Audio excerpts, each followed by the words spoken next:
À l'heure habituelle, j'ai quitté l'appartement et je suis sorti du parking pour me rendre dans la rue. J'ai fait demi-tour et j'ai descendu Cortez jusqu'au stop de Monte Vista, puis j'ai pris à gauche. Dans 20 minutes, je serai au travail. Si ce n'était qu'un autre vendredi sans surprise, je pourrais partir plus tôt et me rendre au lac. Mon matériel, y compris la tente, se trouvait à l'arrière de mon pick-up, il ne me restait plus qu'à m'arrêter pour prendre des souris. J'ai allumé la radio et j'ai entendu la dernière chanson de George Jones, The Cold Hard Truth, La vérité dure et froide. La chanson s'est arrêtée et le DJ a fait remarquer, personne, à part Mel Possum, ne le fait mieux. Maintenant, écoutons ce que Suzanne a à nous dire. Suzanne m'informa que le week-end serait agréable et ensoleillé et qu'il n'y aurait pas de circulation sur mon chemin. Après une demi-douzaine de publicités pour des articles que je n'achèterai jamais, le DJ revint à son tour. Bonjour. En ce beau vendredi 9 juin, il est 7h06, vous écoutez Xyz. Rhonda Vincent est là, impatiente de parcourir le Bluegrass Express avec vous. Tout a commencé par un voyage de travail à Chicago. Je me suis inscrit à l'hôtel, j'ai dit au revoir à ma femme chérie et je lui ai promis de l'appeler dès mon arrivée à Chicago. Le vol s'est déroulé sans incident, j'ai utilisé la navette pour me rendre à l'hôtel et j'ai contacté chérie pour lui dire où je me trouvais. Assis au bureau de ma chambre, je passais en revue les dossiers que je devais montrer aux clients. Le lendemain, vers 7 heures, je me suis rendu au restaurant de l'hôtel pour manger un morceau. Après un bon dîner, je me suis rendu dans le hall de l'hôtel pour écouter de la musique live et siroter 2 ou 3 boissons. Assise au bar, je buvais une vodka tonique quand j'ai entendu une voix rauque me parler à l'oreille par derrière. « Eh, tu veux t'amuser, chérie ?» Je me suis rapidement retourné et j'ai trouvé Annette Carlson. Pendant les 2 premières années d'université, Annette avait toujours été ma petite amie. Nous avons eu des moments de folie pendant ces 2 années. Finalement, nous nous sommes séparés à l'amiable. Ces mots résonnent encore dans ma tête lorsqu'elle m'a dit qu'elle voulait partager sa vie avec d'autres. Franck est bien gentil, mais comme j'étais vierge lors de notre rencontre, j'ai envie de vivre un peu. Je suis jeune. Avant qu'elle ne le dise, je pensais déjà à mettre un genou à terre et à acheter une bague. La rapidité avec laquelle j'ai abandonné ce concept a révélé qu'il n'était probablement pas si fantastique que cela au départ. Plus tard, j'ai découvert qu'elle avait acquis à l'université la réputation d'être quelque peu paresseuse et, 15 ans plus tard, elle se tenait derrière moi dans le bar d'un hôtel de Chicago. Elle m'a dit qu'elle était ravie de me voir, m'a serré dans ses bras et m'a approché. Elle m'a ensuite demandé de m'asseoir à leur table avec son mari. Je lui ai dit, non, merci. Elle a insisté, même si je ne voulais pas la déranger. Elle a insisté, même si je ne voulais pas la déranger. Allez-y. Elle m'a pris la main, m'a arraché au siège du bar et m'a guidé jusqu'à l'endroit où son époux attendait. Elle s'est penchée et a chuchoté, tu n'as pas besoin de me dire comment je t'ai accueilli. Alors que nous nous dirigions vers leur table, Harry ne comprendrait pas. C'est vraiment dommage. J'ai bien réfléchi à votre proposition. Ce n'était pas vrai, bien sûr. Même si je n'avais pas prévu de tromper chérie et que je ne l'avais jamais fait, à ce moment-là, cela m'a semblé naturel. Annette m'a présenté son mari, puis nous nous sommes amusés à nous rappeler le bon vieux temps comme de vieux amis. Avez-vous entendu parler de ce qui s'est passé? Annette a regardé Harry s'éloigner lorsqu'il s'est levé pour se rendre aux toilettes pour hommes. Une fois qu'il fut hors de vue, elle demanda, « Pourquoi m'as-tu laissé partir ?» Autant que je me souvienne, je n'ai rien fait. Vous m'avez dit au revoir et m'avez franchement informé que vous aviez l'intention d'enquêter sur la population étudiante masculine. La plupart des erreurs que j'ai commises dans la ville ont été lorsque j'avais déjà ce qu'il y avait de mieux et que je n'en avais aucune idée. J'apprécie ce commentaire. Chérie, tu sais que c'est vrai. En plus d'être un homme fantastique, tu étais le meilleur que j'ai jamais connu, et j'ai été stupide de te laisser partir. Ce n'est pas exactement le genre de choses à mentionner dans la pièce voisine avec votre épouse. Bien que je sois heureuse d'avoir Harry, c'est un amour, je dois dire qu'il n'est pas le meilleur au lit. Je savais ce qui m'attendait lorsque je l'ai épousé, mais cela ne signifie pas que je dois oublier les bons souvenirs. Harry est revenu, et le dialogue s'est tourné vers lui. Nous avons parlé pendant près d'1 heure et bu pendant à peu près autant de temps. Le téléphone d'Annie a alors sonné, et après un rapide bonjour, elle a poursuivi l'appel. Je suppose que je vais devoir me renseigner sur Harry. Et, vous connaissez Frank Corbett? En ce moment, il est assis juste en face de moi. Attendez, laissez-moi regarder, m'a-t-elle indiqué. Marie-Hélène Frazé est-elle toujours parmi nous? J'ai fait un geste. Maintenant, Marie-Hélène Watson. Elle organise une soirée, et vous pourriez trouver quelques autres personnes que vous connaissez qui souhaitent y assister. Je n'avais pas d'autre choix que d'accepter. Puis j'ai expliqué que je devais d'abord aller dans ma chambre, et Annie a demandé si elle pouvait venir utiliser mes toilettes. Je préfère me sécher avec une vraie serviette plutôt qu'avec les serviettes en papier des toilettes pour dames, a-t-elle ajouté. Annie, qui avait bu un peu plus que moi, a ri et a dit, j'espère que personne ne verra cela, que personne ne verra ce que son mari a demandé, que je me dirige vers une chambre d'hôtel avec 2 hommes. Alors que nous nous dirigions vers les ascenseurs, son conjoint a répondu, cela semblerait probablement encore pire que ce que nous vivons actuellement. Il verrait votre mari vous quitter et se rendre dans une chambre où se trouve un étranger. Dieu connaît leur point de vue. Pour quelle raison? Votre destination est. Vous êtes maintenant propriétaire de l'automobile. Je vous verrai à la porte. Heureusement que j'aime mon épouse, sinon je pourrais mettre à exécution ma précédente suggestion ici même, dans cet ascenseur. Annie et moi sommes entrés dans l'ascenseur et les portes se sont refermées derrière nous. Annie s'est esclaffée une fois de plus. Tu me laisserais faire du babysitting? Sachant qu'elle ne faisait que plaisanter, accepterais-tu que ton ex-copine s'amuse un peu? J'ai observé. C'est tout à fait clair. Je le ferai aussi. Pour être honnête, Annie était une très belle femme, même si je n'avais pas l'intention de faire quoi que ce soit, son apparence et les souvenirs de notre passé ont éveillé quelque chose en moi, et elle l'a remarqué. Elle a tendu la main, caressant de ses doigts le bourrelet qui se développait, et a ri une fois de plus, ajoutant, il se souvient de moi. Pourrais-je jeter un coup d'œil? Elle s'est attaquée à ma fermeture éclair, comme au bon vieux temps. J'allais repousser sa main. Annie a rapidement retiré sa main lorsque nous sommes arrivés à mon étage et que les portes de l'ascenseur se sont ouvertes, mais pas avant que le couple qui attendait l'ascenseur ne se soit détourné, gêné par elle. L'homme m'a souri d'un air entendu. Annie a fait remarquer, oups, et a gloussé pendant que nous partions. Nous sommes allés dans ma chambre et Annie s'est dirigée vers la salle de bain. Je voulais m'assurer d'avoir quelque chose pour griffonner des adresses et des numéros de téléphone, juste au cas où Marie-Hélène aurait beaucoup de connaissances familières à la fête, et j'ai pris un carnet et un stylo dans mon sac. Annie est sortie de la salle de bain et je me suis rafraîchi. En me regardant dans le miroir, j'ai vu quelques poils, alors j'ai pris mon rasoir électrique. Je me suis nettoyé rapidement, puis je suis allé chercher Annie et je suis descendu. Harry nous attendait à la porte et nous nous sommes dirigés vers une résidence de la banlieue sud de Chicago autre que celle de Marie-Hélène. Environ une demi-douzaine de personnes de mes années d'études étaient présentes. La soirée a été assez amusante, mais à mon avis, elle s'est terminée beaucoup trop tôt. J'ai noté leur numéro et adresse dans mon bloc-notes et j'ai pris soin de faire savoir à quelques personnes que je souhaitais rester en contact avec elles. Je me suis dit que c'était la nuit, et Harry et Annie m'ont ramené au motel. Le lendemain s'est déroulé sans incident et j'ai appelé Chérie pour lui dire que je serais à la maison à 8 heures. Elle m'a répondu à voix basse, alors tu ferais mieux de te préparer à un accueil amical, je t'attendrai dans notre chambre à 8 heures précises. La soirée qui s'annonçait m'excitait au plus haut point. J'ai déposé mon attaché-caisse et ma valise dans le salon lorsque je suis entré dans la maison à 7h56 et je me suis dirigé directement vers notre chambre à coucher. Chérie était allongée sur le lit, portant un porte-jartel, des talons hauts et des bas en nylon lorsque j'ai ouvert la porte. Autant de mains se sont emparées de moi. 4 hommes m'ont plaqué sur une chaise avant même que je puisse me débattre, ce qui m'a surprise. Ils m'ont enfoncé une paire de chaussettes dans la bouche et m'ont attaché à la chaise avec une corde qu'ils avaient sous la main lorsque j'ai commencé à crier et à me débattre. Chérie s'est levée de son lit et s'est approchée de moi. Comment dois-je me présenter, chérie? Est-ce que la tenue que j'ai choisie m'aide à me mettre en valeur? Les talons sont ceux que tu aimes le plus. Elle s'est retournée vers le lit où étaient assis 4 hommes, dont un que je connaissais de son lieu de travail. Elle s'est agenouillée devant l'homme de gauche, s'est retournée pour me regarder, puis a commencé à s'approcher. Je m'étais efforcé de me libérer jusqu'à ce moment-là, mais toute mon énergie s'est évanouie lorsque je l'ai observée. Chérie a continué à descendre la file en me fixant avant d'interagir avec chacun d'entre eux, juste un instant. Plus tard, elle est revenue sur le lit et a recommencé à interagir avec eux. Une fois qu'ils ont eu terminé, les hommes se sont dirigés vers la cuisine pour faire une pause.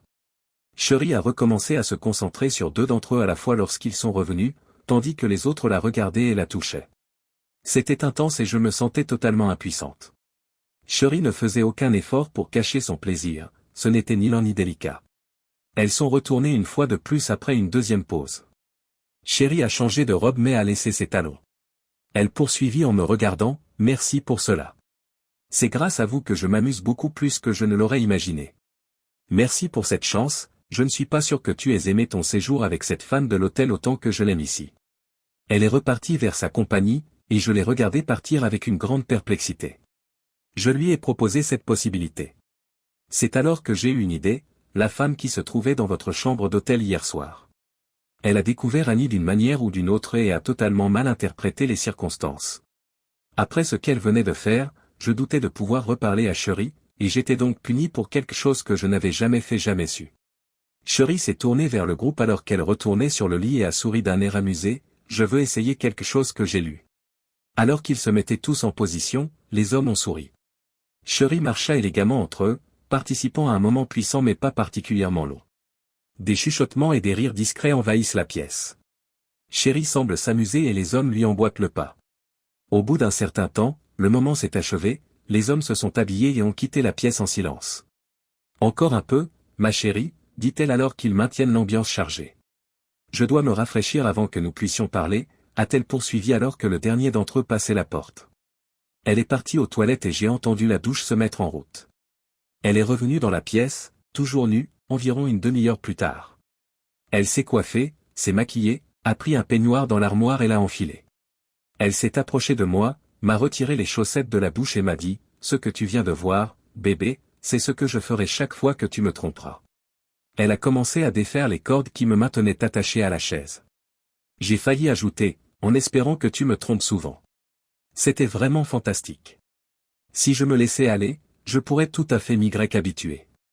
Les heures passées fermement attachées avaient fait leur effet, les cordes ont lâché et j'ai essayé de me lever.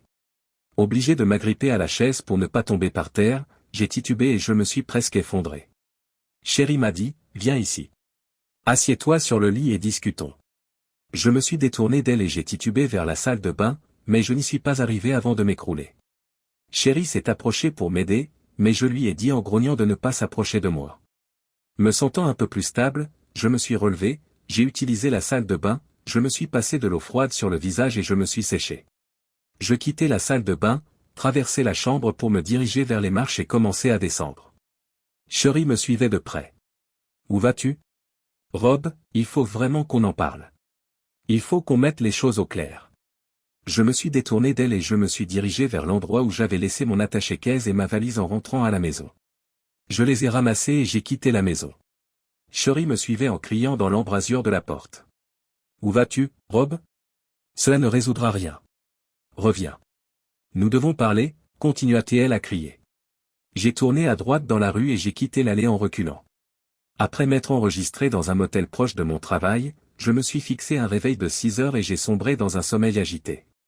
Je me suis levé, j'ai pris une douche et je me suis dirigé vers le village inn pour le petit déjeuner lorsque la réception m'a appelé pour me rappeler à l'ordre. Tout en mangeant, j'ai dressé mentalement la liste des choses que je devais faire ce matin-là. À 8 heures, j'ai téléphoné à mon supérieur pour l'informer que j'étais de retour en ville, mais que j'avais des affaires personnelles à régler et que je serais de retour vers midi. À 9 heures, j'avais retiré tout ce qui avait de la valeur du coffre-fort et vidé nos comptes bancaires. J'ai créé de nouveaux comptes, loué un nouveau coffre-fort et me suis rendu dans une autre banque. À 10 heures, j'avais annulé toutes nos cartes de crédit communes et je n'avais plus qu'une carte Visa à mon nom. J'ai demandé à Chérie de me parler au téléphone depuis son bureau. J'ai raccroché et je suis rentré chez moi vers 11 heures dès qu'elle m'a dit bonjour et que j'ai vérifié qu'elle était au travail. Pendant les semaines qui ont suivi, j'ai eu tout ce dont j'avais besoin. Les 2/3 de la pile de messages que la secrétaire m'a remise en arrivant au travail appartenaient à Chérie. Je les ai triés et jetés dans la poubelle située près du bureau de Carole.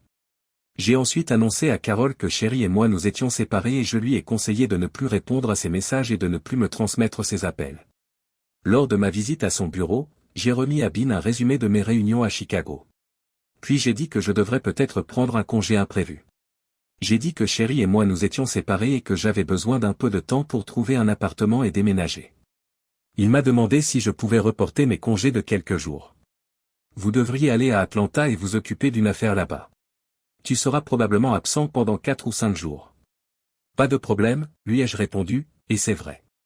Cela me permettrait de quitter la ville et d'éviter toute tentative de Chérie. Chérie ne pourrait utiliser aucune des cartes de crédit au moment où je quitterai le bureau de Bean. Elle a probablement essayé de venir au bureau puisqu'elle ne pourrait pas non plus m'appeler, mais d'ici là, j'aurais pris l'avion en direction d'Atlanta. J'ai conseillé à Ben et Carole de ne pas dire à Chérie que j'avais quitté la ville. Puis je suis retourné au motel, j'ai fait mes valises et j'ai attendu l'annonce de mon vol à l'aéroport. J'ai pris l'un des magazines gratuits sur le logement et j'ai commencé à le feuilleter, dressant une liste des sites à voir. À mi-chemin vers Atlanta, je me suis rendu compte que j'avais oublié quelque chose de crucial en revenant en ville. J'ai appelé Ben avec le téléphone de bord et lui ai demandé d'annuler mon dépôt direct et de garder mon salaire jusqu'à ce que je revienne et que je puisse le transférer dans ma nouvelle banque. Il m'a dit que Sherry avait appelé parce qu'elle n'arrivait pas à me joindre au téléphone et qu'elle avait insisté pour que Carol la mette en contact avec Ben. Elle a essayé de convaincre Ben de répondre à mes appels, mais il a dit que je lui avais dit que nous étions séparés. Il l'a alors informé qu'il n'allait pas s'impliquer et que les contacts entre elle et moi ne concernaient pas l'entreprise. Il l'a ensuite harcelé. J'ai pris une chambre d'hôtel et j'ai dormi profondément une fois arrivé à Atlanta. Le lendemain, j'ai passé la journée à éteindre des incendies au bureau d'Atlanta, puis j'ai téléphoné à ma sœur Marie, à mon frère George et à mes parents lorsque je suis rentré à l'hôtel. Je leur ai dit que j'avais rompu avec Sherry. Je me suis gardé de donner des détails trop précis, me contentant de dire qu'au début, en rentrant chez moi après un voyage de travail, j'avais trouvé quelque chose qui ne me plaisait pas. D'après ma mère, Sherry avait téléphoné en lui demandant de me faire savoir de répondre. Je n'ai pas répondu, naturellement. À 9 h le lendemain matin, j'ai contacté Ben pour le mettre au courant, et il m'a surpris. Il m'a dit avoir vu Sherry la veille au soir. Elle avait probablement décidé de m'attendre sur le parking jusqu'à ce que je quitte le bureau puisqu'elle n'arrivait pas à me joindre. Comment se porte Atlanta? Je n'y suis venu que quelques fois, mais je crois que c'est un endroit formidable, a-t-il demandé. Cela va-t-il dans le sens d'un divorce, ou votre brève séparation d'avec Sherry fait-elle partie de votre tentative d'arranger les choses? Il est peu probable que nous nous remettions ensemble. Déménager vous ferait ressentir quoi? Ce qui veut dire quoi? J'ai déjà dû envoyer quelqu'un à Atlanta pour régler les choses 3 fois. J'ai l'intention de laisser partir l'équipe d'automne. Voulez-vous diriger le bureau d'Atlanta? Bien sûr, ce serait fantastique. C'est bien. C'est réglé, alors. À ton retour, nous peaufinerons les détails. Cela m'a fait plaisir, et tandis que je souriais, j'ai réalisé que déménager à Atlanta me libérerait de l'obligation d'éviter Sherry, ce qui serait difficile si elle était disposée à s'attarder dans les parkings pour m'attendre. Avec qui d'autre pourrait-elle expérimenter? Je n'en avais tout simplement pas envie, d'après la façon dont elle parlait pendant qu'elle me détachait, il était évident que son attitude était « très bien maintenant, nous sommes quittes et nous pouvons continuer », mais cela n'allait jamais se produire. Je n'étais pas terrifié à l'idée de l'affronter. Notre mariage serait toujours terminé si elle était partie coucher avec un homme dans un motel et qu'elle était revenue à la maison en disant « très bien, maintenant nous sommes quittes, mais qu'elle fasse ce qu'elle a fait avec 4 hommes et qu'elle s'attende à ce que je l'accepte, c'est hors de question. Pas dans 1 ou 2 millénaires. Un face-à-face avec elle ne m'aiderait qu'à lui cracher éventuellement au visage. Je détestais cela, mais je savais pourquoi elle le faisait. Elle n'avait pas suffisamment confiance en moi pour m'approcher en premier. Elle présumait le pire. La retourner avec Davy. Non, il était plus sage de partir. Je n'avais pas l'intention de demander le divorce. J'allais simplement partir. Je suis rentré chez moi après avoir terminé mon travail à Atlanta. Après avoir quitté l'aéroport, j'ai réservé une chambre d'hôtel à proximité de mon travail, puis je me suis rendu au bureau pour en informer Ben. Nous avons passé en revue les modalités de mon déménagement au bureau d'Atlanta et avons établi un calendrier. J'ai ensuite pris quelques jours de congé pour régler quelques affaires personnelles. Après le départ de Sherry pour son travail, je me suis garé un peu plus loin de la maison. Elle a tourné au coin de la rue et j'ai indiqué que nous étions prêts à partir sur mon téléphone portable après avoir composé un numéro. Quelques minutes plus tard, juste derrière mon frère George, un camion rider loué a roulé jusqu'à l'entrée de la maison. Un véhicule est arrivé et s'est garé, Skip et Corey sont sortis. 2 de mes meilleurs amis nous ont rejoints, George et moi. 2 heures plus tard, j'avais emballé tout ce que je pouvais désirer. J'avais emballé suffisamment de meubles, l'imprimante de l'ordinateur de bureau et toutes mes affaires personnelles pour les installer dans un appartement d'Atlanta. J'ai contacté un avocat pour établir une procuration pour mon frère, puis j'en ai placé une copie dans une enveloppe avec une note disant « Appelle George quand tu seras prêt à vendre la maison, il s'en occupera pour moi. » Je l'ai envoyée, sans prendre la peine de la signer. Elle l'aurait dans 2 jours, et d'ici là, je serais en route pour Atlanta. La maison n'était pas vraiment importante pour moi. Nous l'avions refinancée pour créer le court de tennis et la piscine, et je me demandais s'il resterait des fonds propres une fois les ventes déduites. J'ai dit à l'homme ce que je voulais, je lui ai donné de l'argent et j'ai conduit jusqu'à l'endroit où j'avais loué le camion un dernier arrêt à faire. Ils avaient inclus une remorque pour tracter ma voiture. Je me suis rendu chez George, j'ai chargé la voiture sur la remorque et, une demi-heure plus tard, j'étais en route pour Atlanta. Le soir même, il a pris l'avion pour Atlanta et le lendemain matin, il est allé au bureau, a licencié Falstaff et a renvoyé tous les employés chez eux pour la journée, en leur assurant que leur salaire ne serait pas affecté et qu'ils pourraient reprendre le travail. J'ai appelé Ben pour l'informer de mon arrivée à Atlanta. J'ai passé la matinée à chercher un appartement et j'en ai choisi un. Sherry s'était présentée dans le parking pratiquement tous les jours, parfois même 2 fois par jour, une fois le matin en essayant de m'attraper et une fois de plus le soir en espérant m'intercepter au moment de partir, m'a dit Ben au cours du dîner. Une fois, elle a arrêté Carole et lui a donné $100 pour qu'elle puisse passer le garde de sécurité du hall et monter jusqu'à mon bureau. Elle ne sait toujours pas que je suis parti. Le lendemain matin, Ben a informé tout le monde, m'a souhaité bonne chance et s'est rendu à l'aéroport pendant que nous étions au bureau, accueillant les travailleurs à leur arrivée. L'emménagement dans mon nouvel appartement, l'organisation de mon nouveau lieu de travail et le fait d'apprendre à connaître le personnel pendant qu'il apprenait à me connaître ont occupé la semaine et demie qui a suivi. J'ai reçu un colis par la poste le dernier vendredi de la 2e semaine et je l'ai mis de côté pour l'examiner. Mon appartement se trouvait au 2e étage, avec un minuscule balcon donnant sur la piscine. Pour l'utiliser, j'ai acheté 2 sièges et une petite table de terrasse. Le samedi matin, je me suis assis à la table en buvant du café et j'ai parcouru le contenu du paquet. Étant donné que Sherry avait engagé Steve, un de mes collègues dont je savais qu'il aiderait à organiser l'incident de groupe, et qu'ils avaient tout planifié en une journée, cela m'avait coûté très peu, mais semblait en valoir la peine. Je savais qu'il compléterait le groupe avec certains de ses amis. J'avais donné au détective privé tout ce que je savais sur Steve ainsi que des détails sur les 3 autres hommes qui lui avaient rendu visite ce soir-là. J'ai demandé à l'enquêteur de suivre Steve et de vérifier s'il rencontrait des personnes correspondant à ces catégories et, le cas échéant, de rassembler des informations sur elles. Les résultats ont dépassé mes attentes. Steve avait rencontré 3 hommes qui correspondaient aux spécifications que j'avais fournies à l'enquêteur, et un pur hasard a permis de vérifier que ces 3 hommes étaient exactement ceux que je recherchais. Steve, suivi par l'agent, a rencontré le groupe dans un bar sportif et s'est assis à proximité. Il a écouté leur conversation sur l'incident du groupe et sur le moment où il pourrait recommencer.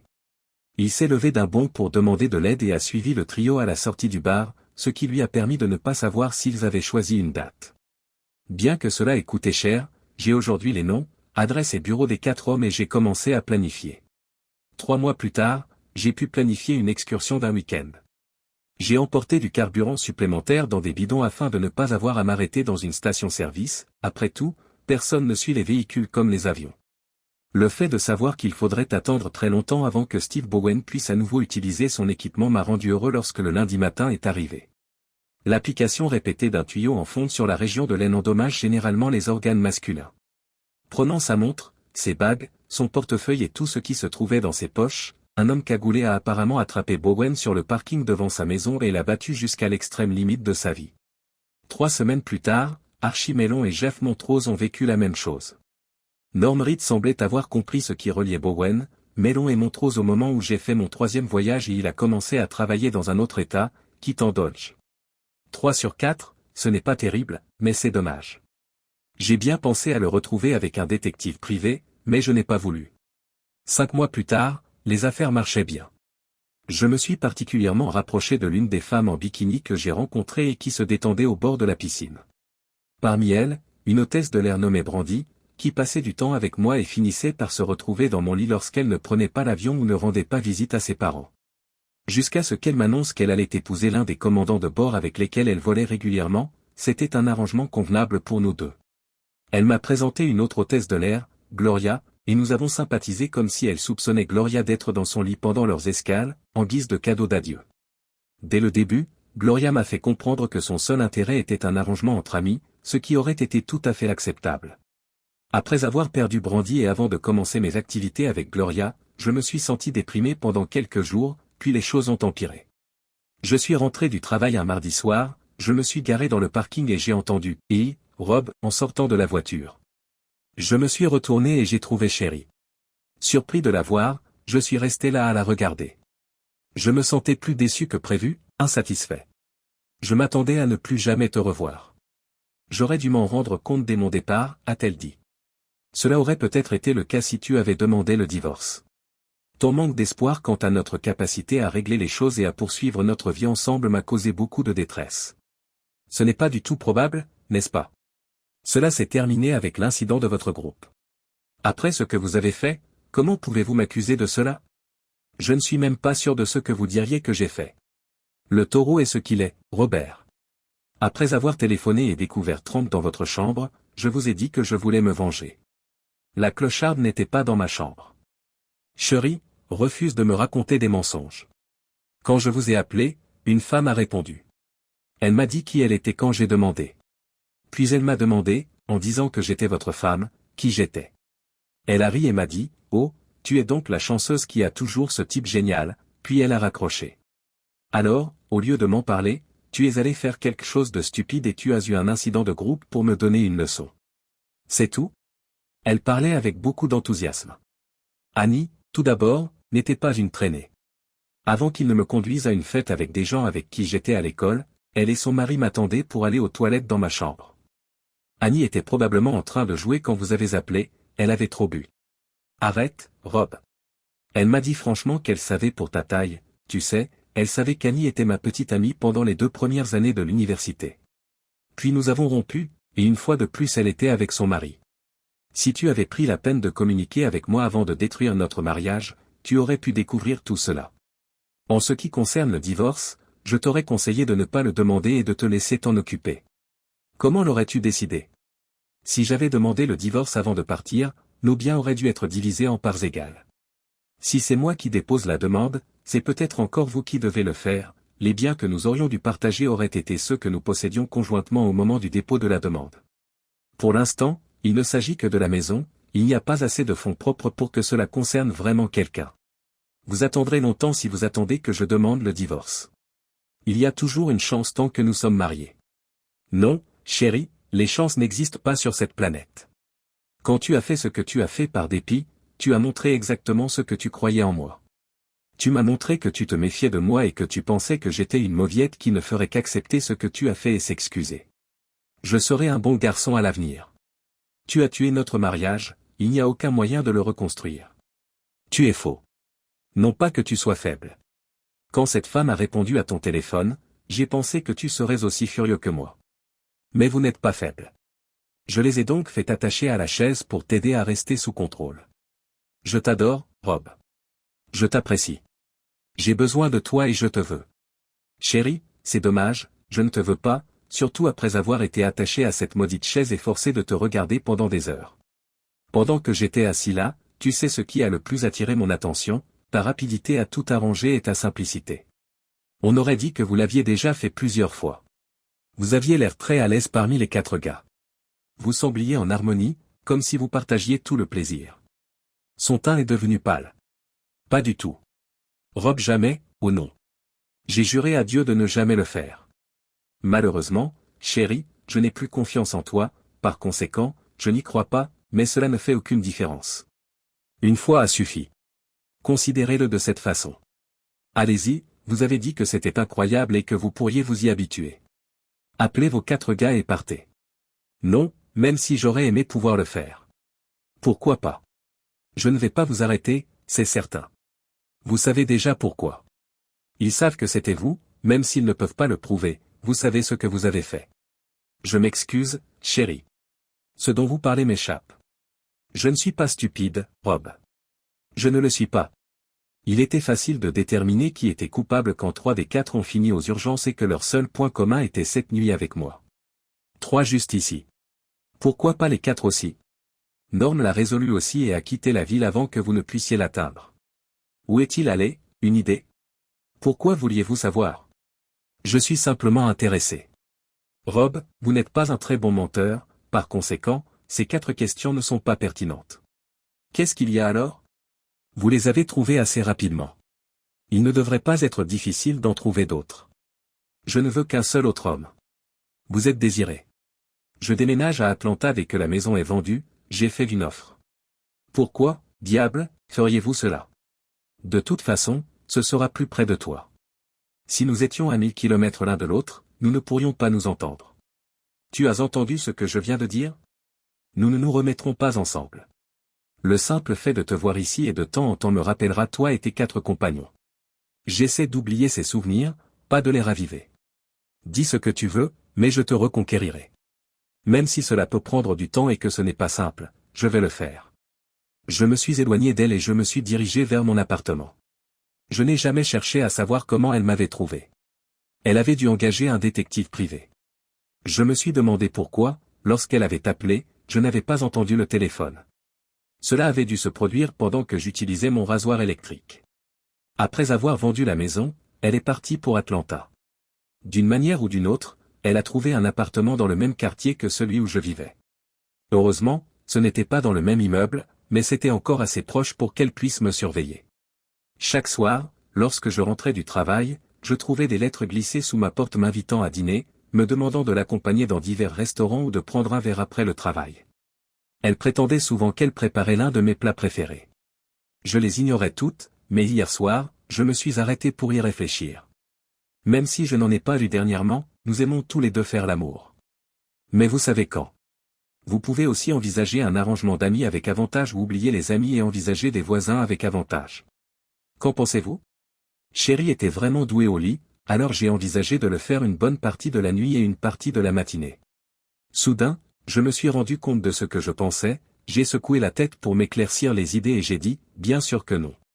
Après avoir noté mentalement d'appeler Gloria à son retour de vol, j'ai remis la radio et écouté Toby Keith chanter son amour pour le bar.